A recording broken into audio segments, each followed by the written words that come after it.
welcome back to the Cinebros podcast. Guys, it has been a while since we have sat down to do an actual podcast episode with a debate. I've got Luke and Ray here with me. Guys, say hello. Hello, everyone. Hello, everybody. How's it going? Yes, we have all been kind of busy, so our debates have kind of been put on the back burner for a little bit. But we are back today, and it is going to be Ray and I debating. And Ray would like to tell the audience what we are debating. Today, Tyler and I will be debating Avengers Age of Ultron, the second installment of the Avengers movie.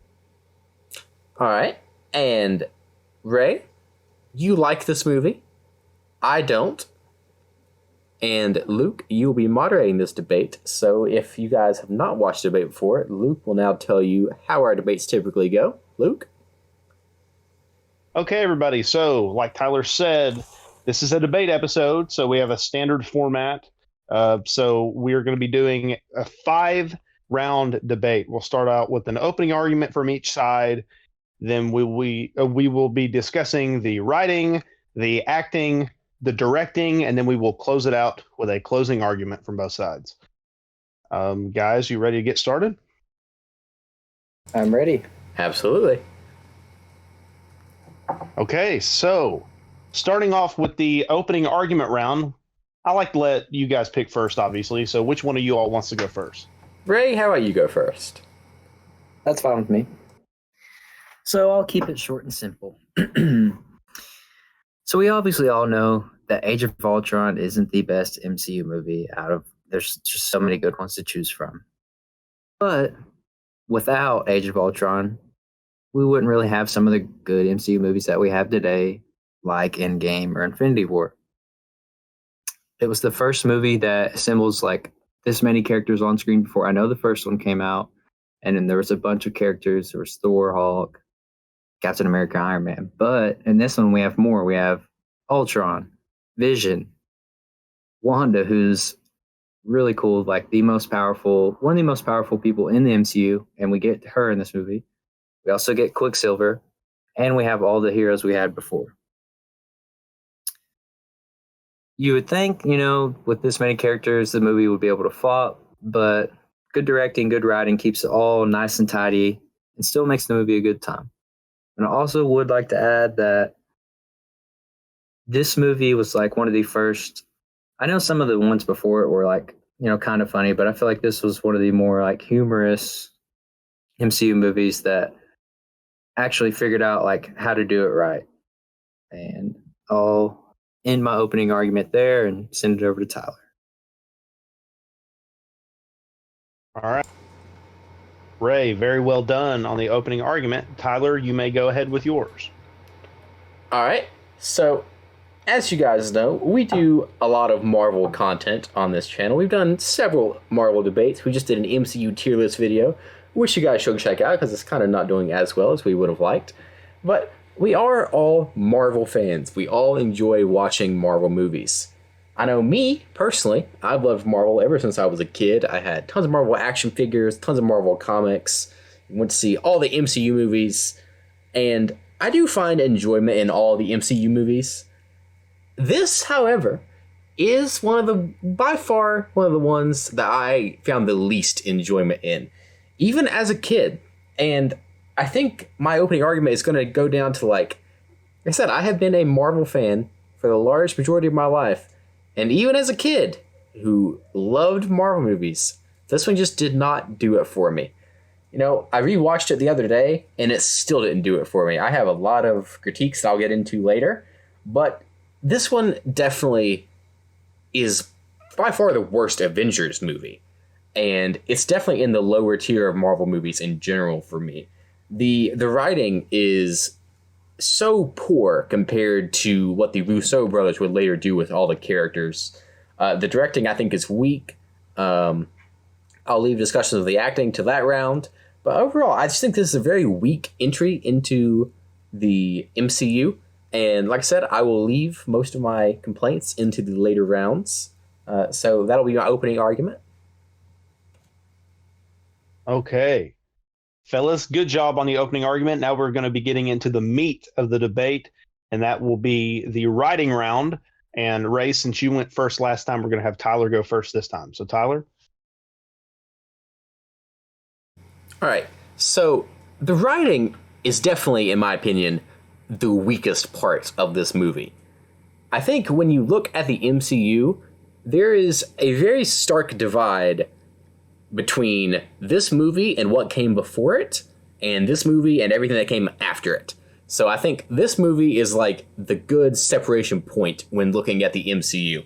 So if you guys don't know, the first two Avengers movies were directed by Joss Whedon, who, you know, it's kind of taboo to speak about now, but it was directed by Joss Whedon, and it has such a different feel than the Avengers movies that would be directed by the Russo brothers to come after it. It is such... It feels less endearing. Like, the characters kind of feel like caricatures of the characters they are become later on. When you look at characters like Wanda and Quicksilver, who we, spoiler alert for the WandaVision TV series, we do see Quicksilver again in that series, but not played by the same actor who portrays him in this movie. When you look at these new characters, they are written so blandly and so poorly that I did not like the Scarlet Witch as a character until I saw WandaVision. That was like the first time I ever felt like she actually had like a good character arc.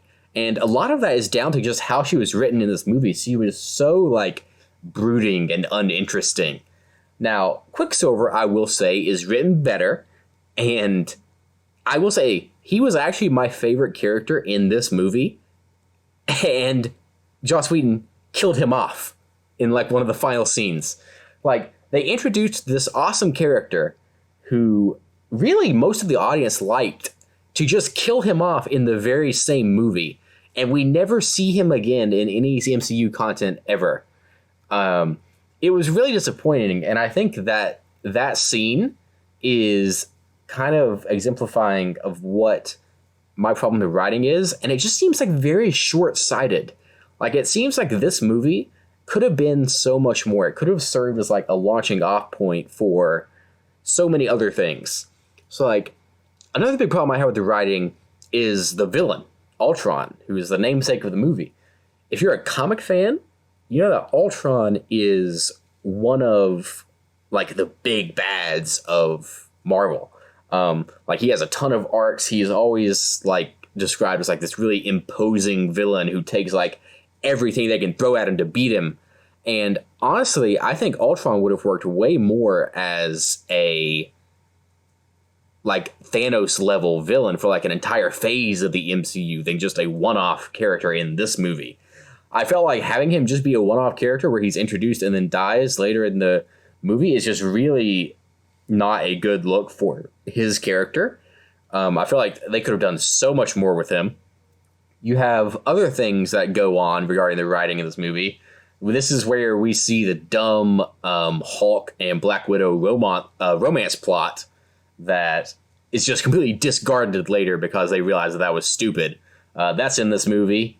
And just overall, I don't think any of the characters in this movie, like, if you are like rewatching Marvel movies and you start with like Infinity War and Endgame and then go back to this movie, it's very jarring to see how different they are.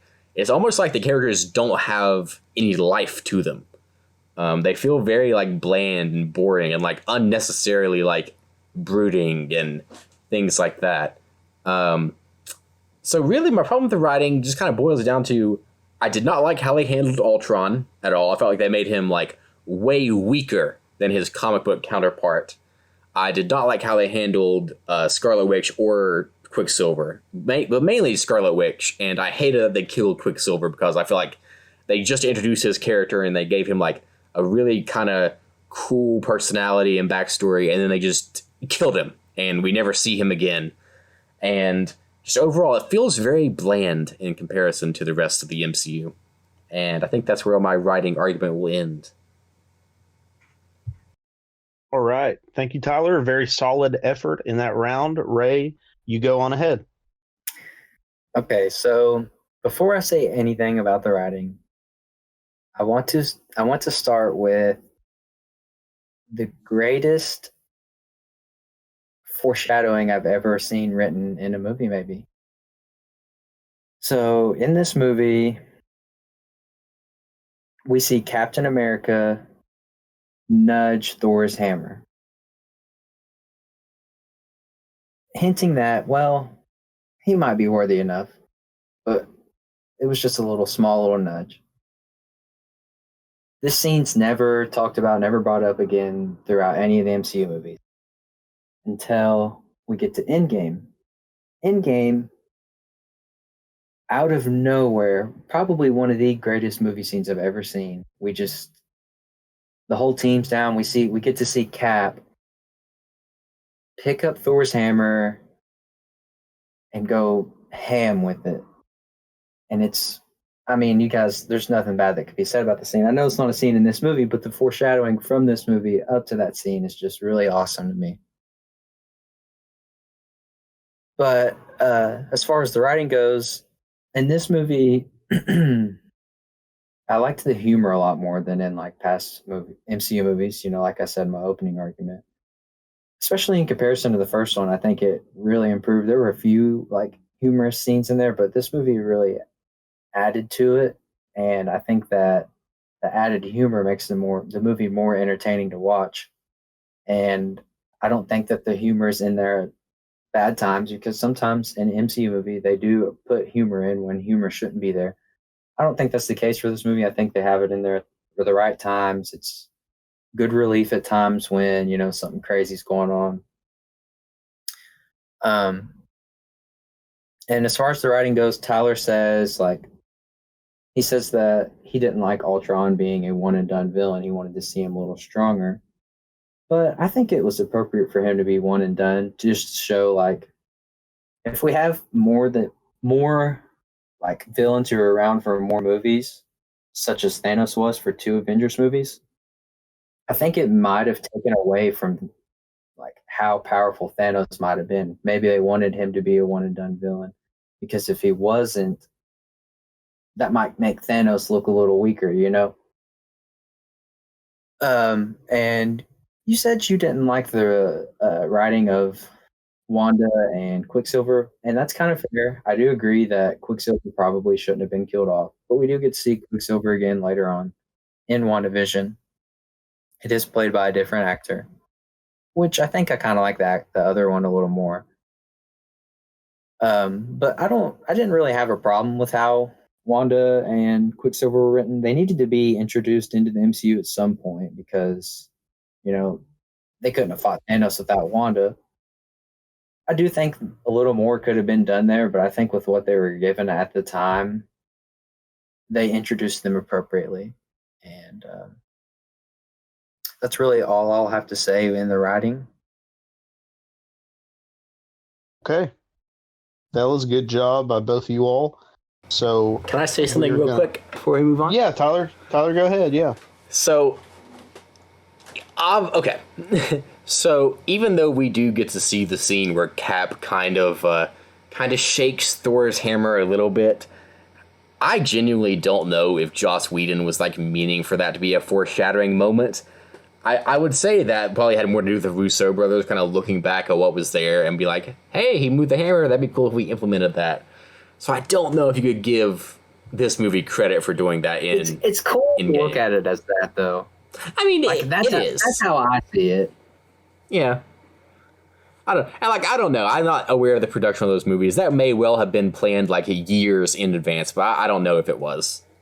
When I think of the MCU, I think of that as being planned. I feel they've had all their movies planned out to show something like that in one movie and then revisit it 5 years later.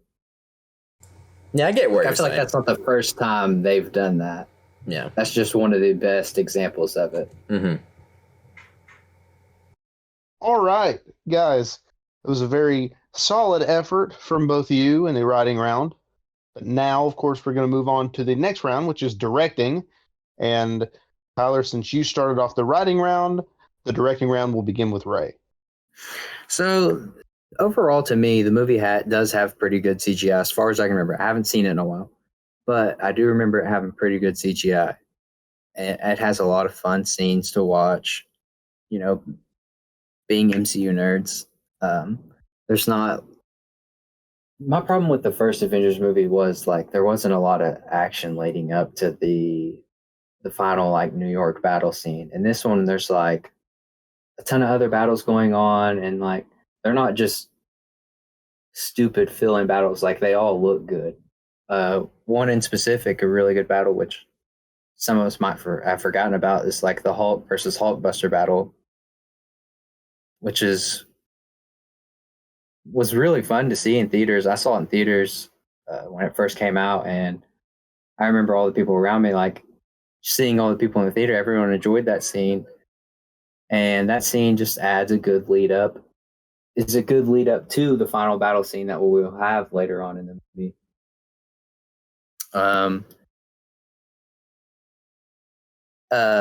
Another thing I like is the movie starts straight off into action at the Hydra base. And right off the bat, we're given like a really cool slow-mo shot of all the heroes, charging in together. And I don't know about like other people, but I like to be hooked right off the bat in a movie. I don't like to, sit and wait for action. So it was cool to have that right at the beginning of the movie. But like I said, yeah, there's lots of good battles throughout the movie, and they're all shot really well. The CGI is not bad in this movie. And, with that, I will turn it over to Tyler. All right. Thank you very much, Ray, for that insightful argument that you just gave us. So, Tyler, you go on ahead.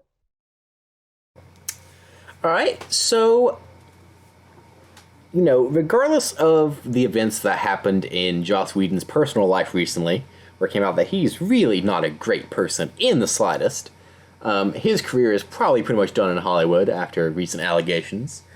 We can look back on some of the things he's done, and in the superhero community, both Marvel and DC, Whedon is a pretty controversial figure just by the merits of his filmmaking, I would say.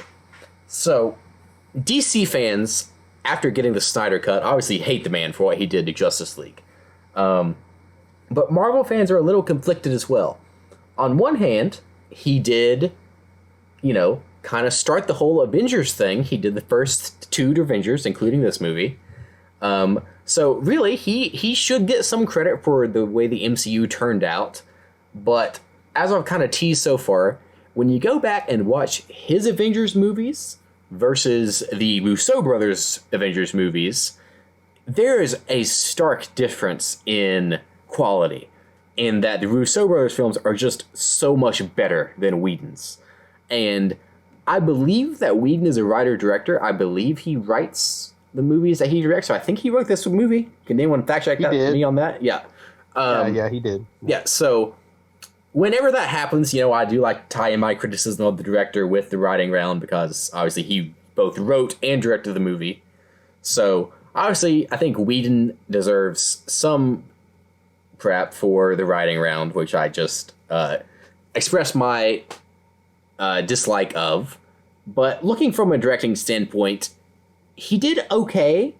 I do question some of the choices that he made. So personally, I just felt the movie was like too dark and bland. Like compare it to like Infinity War, which is like bright and colorful, and like even though the story itself is very dark, the movie is not. It's like bright and colorful and like effects everywhere. This movie is like kind of like gritty and realistic, which I don't necessarily think worked for the plot that was being given on the screen. I definitely feel like there could have been a little more, vibrance everywhere. But other than that, without critiquing his writing too much, since this is the directing round, I thought his directing was fairly competent. Effects were good, blocking and everything was good like that. I just have a problem with like his decision to make it kind of dark and gritty. But I think that's all I had to say about the directing round. I didn't like that. All right, fellas, thank you very much for that. So we're going to move on to the acting round. And since Ray kicked off the directing round last time, Tyler, the acting round starts with you. All right, so the acting round is an interesting thing to evaluate. Because for the most part, all the actors in this movie are in the rest of the Marvel movies, and I think we can all agree that for the most part, the casting of all the characters in Marvel movies is like dead on perfect. So it's really kind of difficult to critique their acting. I will say I do have a few. I absolutely hated James Spader as Ultron. Hated it. I thought it was terrible. I thought in terms of acting that was by far the weakest point of the movie, which is kind of annoying because James Spader is not a bad actor at all. I quite like him as an actor, and I think he really works as like an intimidating type of guy. I did not find him intimidating at all in this movie, like at all.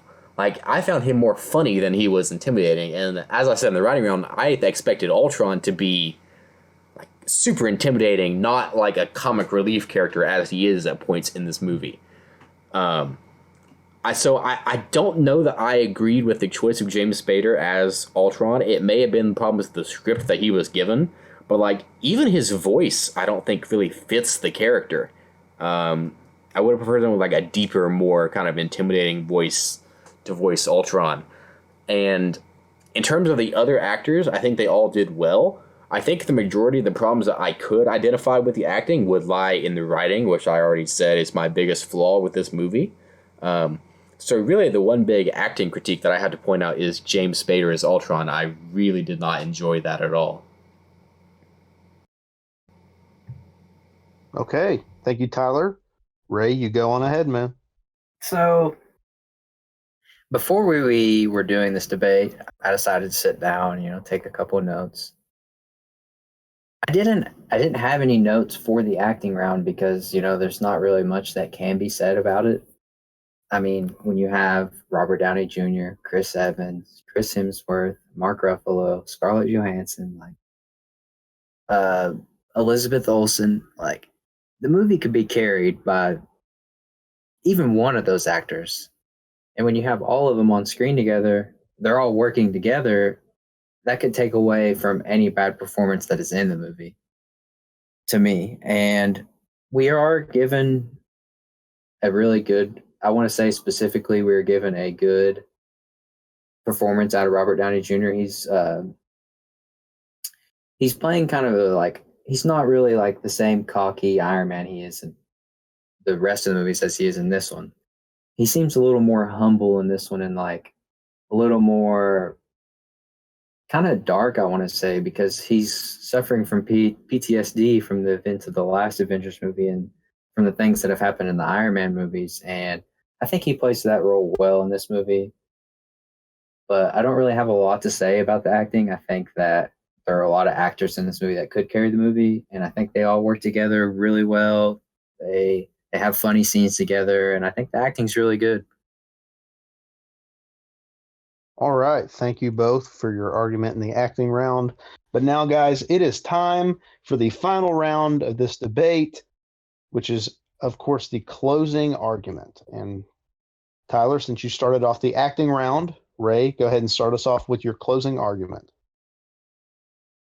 So Age of Ultron, like we started with, not the best MCU movie. Doesn't really compare, isn't as good as Infinity War or Endgame. But that does not mean it's not a good Avengers movie. We get great characters in this one. We get character development from Wanda, and we get to see some of the original characters we've already had develop some in this movie. All for the greater good of having those better Avengers movies towards the end of the MCU.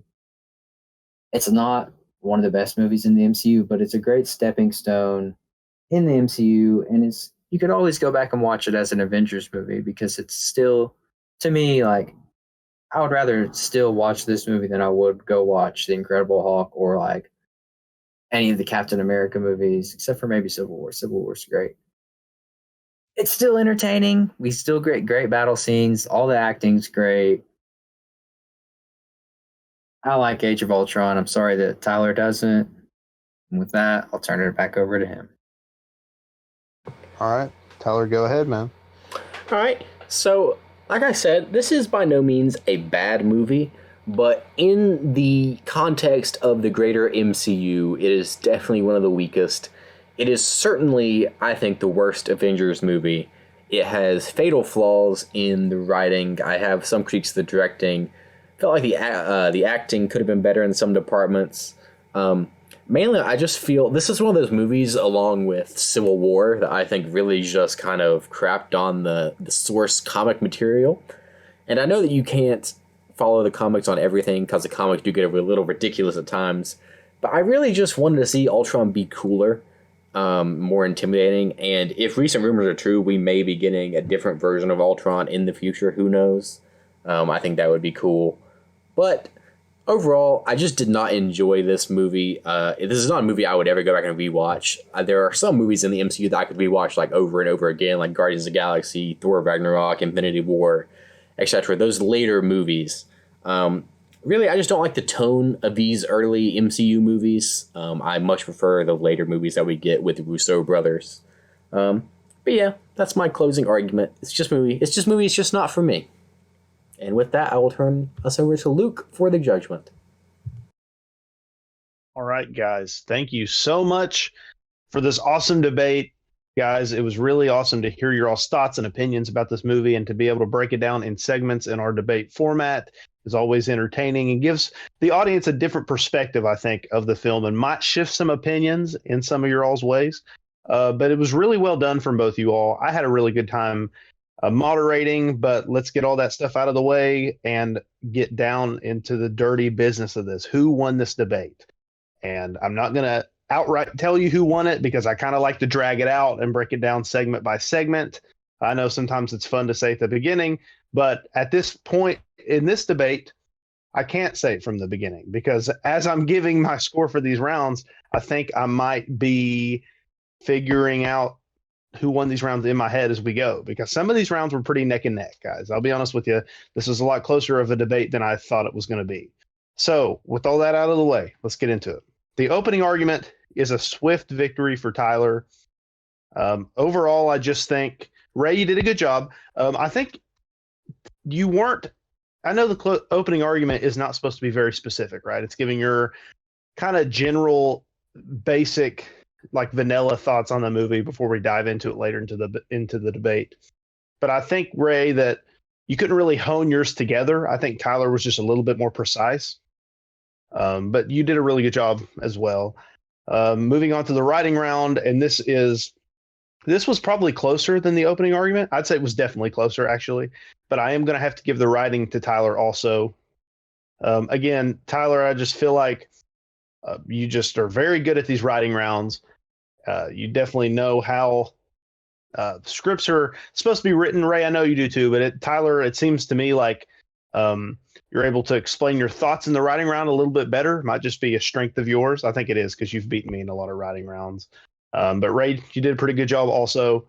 I really like Tyler's analysis of Scarlet Witch and Quicksilver and how he thought they were kind of wasted in this movie. I don't know if I totally agree with that, but I think you explained your point very well. So that round goes to Tyler. The directing round, however, is hands down was Ray's best round. Ray takes this one like hands down. Ray, I think you did a very good job. I loved how you mentioned that slow-mo shot at the beginning because I really wanted somebody to mention that. It's a beautiful shot. One of my favorite scenes in an MCU movie overall.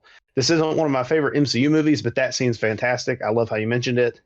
Tyler, you did a good job too. I know, like you said, since Joss Whedon wrote and directed the movie, you like the time together. But I think even though you tied them together pretty well, it seems like a lot of your negatives in this category in the directing round stemmed back to the writing a little too much. You were pretty vanilla on how you felt about the directing. So the directing round goes to Ray. Also, I think the acting round goes to Ray. Also, this one was definitely the closest round of all of them. I really think you all both did a great job. Tyler, I really liked how you mentioned James Spader's performance as Ultron not being that great. But I think overall, Ray, it's kind of hard to dispute your claims of the acting in this movie, how all the actors are solid. For the most part, all the core MCU actors do a good job in this movie. And honestly, what more could you want from an MCU movie, right? So I think you explained that very well. But guys, it has come down to the very last category. I promise I did not do this just for a dramatic finish. I know it kind of seems that way sometimes, but I legitimately, this one came down to the final category for me.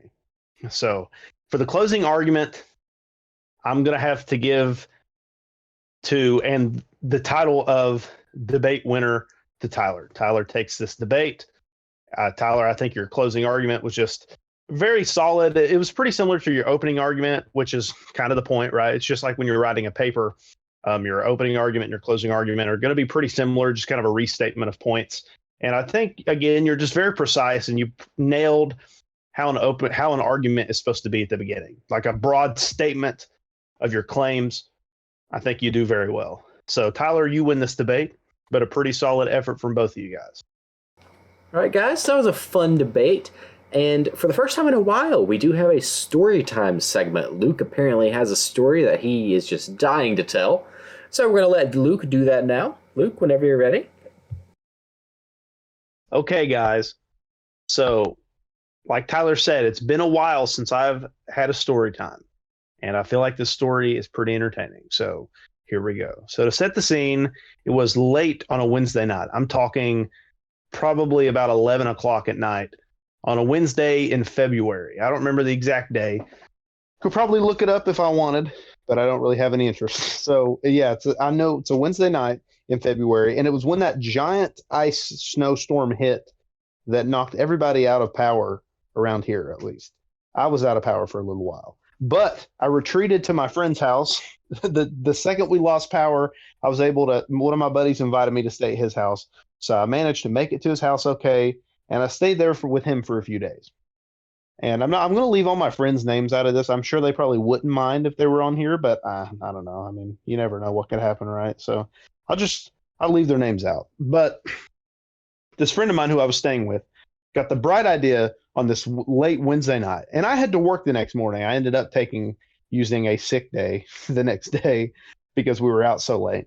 But yeah, on a work night, when it was pouring the snow, I mean a blizzard of snow outside, my friend has the bright idea to go sledding at Paul G. Blazer High School. He's like, let's go sledding there. They got this giant hill. It's going to be so much fun. Let's go. And I said, okay, there's two problems with your plan, dude. First off, who's going to drive us there? Because I don't have my car. Your truck is not going to be able to get us there. And your mom is not going to want to drive us. She has to work in the morning. I didn't think it was that much of a walk. Didn't think it was going to be that long of a walk. So I was like, okay, fine, whatever. So we bundle up. I was obviously not prepared for this because I didn't think we were going to go traipsing out in the snow. So I'm wearing house shoes. I'm wearing house shoes with a little tiny flimsy pair of socks, one pair of sweatpants, and one t-shirt and a jacket over it. I mean, I'm not prepared at all. I don't even have gloves on. I'm a total idiot. I mean, it had to have been like 10 degrees out. It was nuts.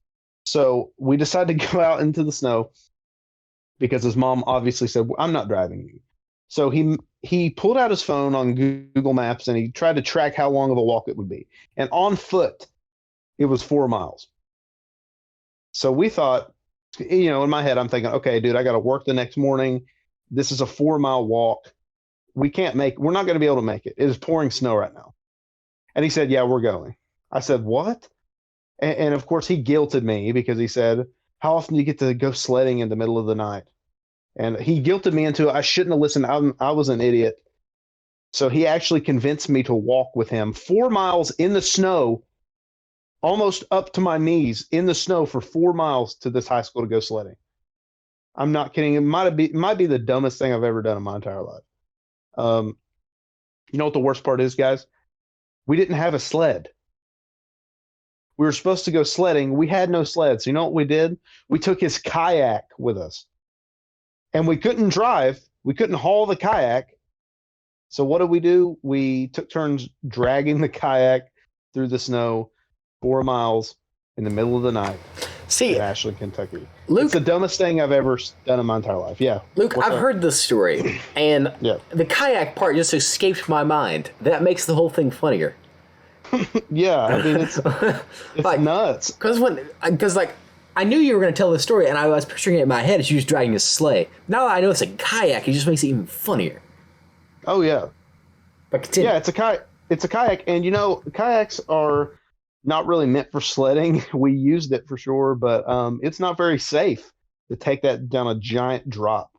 But we did it anyway because we're idiots. So yeah, we dragged this kayak the entire way, guys. This is 4 miles. I know 4 miles doesn't sound like that much, obviously, but I don't like walking in general. I don't just go out for a walk. And it's snowing, and he lives in Westwood, so there are hills everywhere. I mean, just giant dips everywhere. Not to mention, for whatever reason, there were all kinds of cars out during the night. I don't know where all these people had to be at midnight on a Wednesday during a snowstorm, but all kinds of cars came by, and they weren't very nice to us on the side of the road. One guy flipped us off. Another person threw like a drink at us. And I start to realize as we're walking, I don't have gloves on. So I'm thinking, my hands feel weird. And then eventually I realize my hands don't feel weird anymore. But that's because I can't feel anything in my hands right now. That's called the beginning stages of frostbite. Yeah, start to go into frostbite. Which was pretty bad. So he gave me his gloves. What a gentleman, right? My friend gave me his gloves. And so we made it the rest of the way. I will say, though, the funniest part on the way to getting there was we tried to cut through. So you all know where Roberts Drive is, right? Or some of our listeners probably have no idea what I'm talking about. But Roberts Drive, it's a pretty busy street, right? Well, we dragged the kayak down it, and we get to the back parking lot of my church because my friend sees a cop driving by, and he thinks we're going to get in trouble, which, at most, he might just tell us to go home. I don't understand why he thought we'd get in that much trouble. But he goes, run, run, run, run. I was like, dude, that's a cop. He said, I don't care, run. So here I am running through the snow, and I fall in the ditch, like into the creek by my church because I'm running so fast. And the cop's light is right on me. I mean, I looked like the most suspicious person on earth, and he didn't do anything. He just kept driving. I guess he was like, it's late at night. I don't care this much. So he just kept driving, and I'm soaking wet. Just fell in a creek in like 10-degree weather. So finally, I dragged myself out of the creek. Well, what I didn't realize about my church is that, after church hours, there's an alarm. There's a motion sensor in the back parking lot. And I didn't realize this. So as we were walking through the back parking lot, a giant siren starts blaring out of nowhere. And I'm freaking out. I'm like, okay, I'm going to get in so much trouble from people at my church. This is not good at all. And then suddenly I see a bunch of lights flashing down the road. So I'm thinking, did these cops hear the siren and they're coming? For whatever reason, I don't know why I thought I'd get in trouble, but I've never been in a situation like this. So I'm not really thinking straight right now. I'm like Tyler said, I'm going into hypothermia. So, I don't really know anything at this moment. So we make it through the church parking lot. So the next road we try to go up is closed off from vehicles because there are power lines everywhere. So now we're going uphill dodging power lines, right? And I trip on a power line and fall a couple times. That was great. Then we get to the top of the road. We have to dodge trucks, and we not a Dodge truck. We have to dodge trucks coming down the road, and we are dragging this thing up Route 60. We were dragging a kayak on the side of the road in the middle of the night up Route 60. It's the dumbest thing it's absolutely ridiculous. Eventually the National Guard pulls up because the National Guard has been deployed at this point to help people get to shelters and stuff like that. And they pull up in their big old Humvee. I don't know about military vehicles, but they pull up in their big old vehicle, and they're thinking, look at these two idiots out in the middle of the night. And they ask us where we're going, and we're like, oh, we're just going to Blazers, just right up the road. And they just let us go. So again, they just didn't care. They're probably like, these guys are so stupid that if they freeze to death, not our problem. But yeah, so we make it to the high school, and we fall on the ground. We get up onto this little overpass area where there's a roof, and there's some ground that doesn't have snow on it. So we're just chilling there. And then our friends pull up in their car because I got a buddy who lives across the street from Blazer, and they wanted to come with us. And they told us, they're like, we're not getting the car out tonight. We're not getting the car out. We're not coming to get you. Well, they got the car out, so we walked for no reason. So I was pretty mad about that. But we actually went sledding for a couple hours, and it was a lot of fun. We might have accidentally vandalized some school property, not meaning to, but the sled might have gone through a couple fences, which is not good. But it was a lot of fun. The worst part, though, is this part right here. So my buddy who I walked there with, whose house I was staying at, thought it'd be a good idea to give you a little bit of an idea about this high school and how it's set up. It's an outdoor campus totally, which I think that design's pretty stupid for a high school. I think it's like the only one in the area. But then again, I think Ashland is pretty stupid. No offense. But there are a set of stairs that come down out of the gymnasium, right? And like the football team, the basketball team, they always kind of walk down those steps during practice. You might see them if you're driving by the school. Very steep steps and very tall. And my buddy thinks it's a good idea to take the kayak down the steps.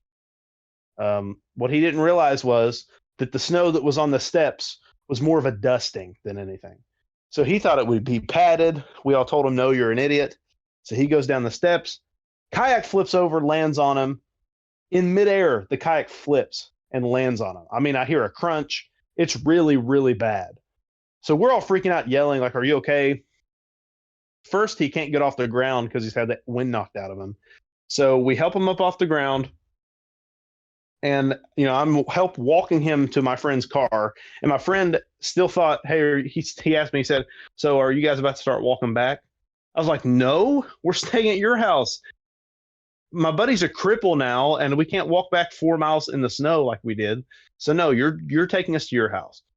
So this vehicle did not have enough seats for us. So my friend, who hurt himself really bad and can't hardly walk, was stuffed into the trunk of the car. And again, like if a cop had came out at this time, we were committing a crime. So people can't just be in the trunk of a car driving around city limit streets. So this would have been a crime if they caught us. Thankfully, no cops came out at that point. We couldn't fit this kayak. We had to get the kayak, and we couldn't fit it in this guy's little tiny car. So my friend who's hurt took his one good arm that wasn't hurt really bad and was dragging the kayak out of the trunk on the road. He was half hanging out of the car. I mean, it was absolutely ridiculous. So we make it back to my buddy's house, and the whole time he's hyping up, yeah, we got a kerosene heater, man. We're good. A kerosene heater. He said kerosene heater about 4,000 times. We get there, and his cat had knocked over the bottles of kerosene he had into the carpet. So we had no kerosene for the heater. And he doesn't have power, so we're out in the snow for hours, and we come inside and have to sleep in a house that is 35 degrees. So this has just been a bad night for everybody. So we wake up the next morning, and I forgot to text my supervisor that I wasn't coming into work. So I shoot him a text real quick. He's like, yeah, no problem, man. I couldn't have made it out at this time anyway, so you're good. So, yeah. The events of the next day are kind of fuzzy. I don't remember exactly how I got home, but I did. But yeah, that's the story of walking 4 miles. It's probably the most exercise I've ever gotten and ever will get. Yeah. So I hated walking before, and I still do now. So that's it.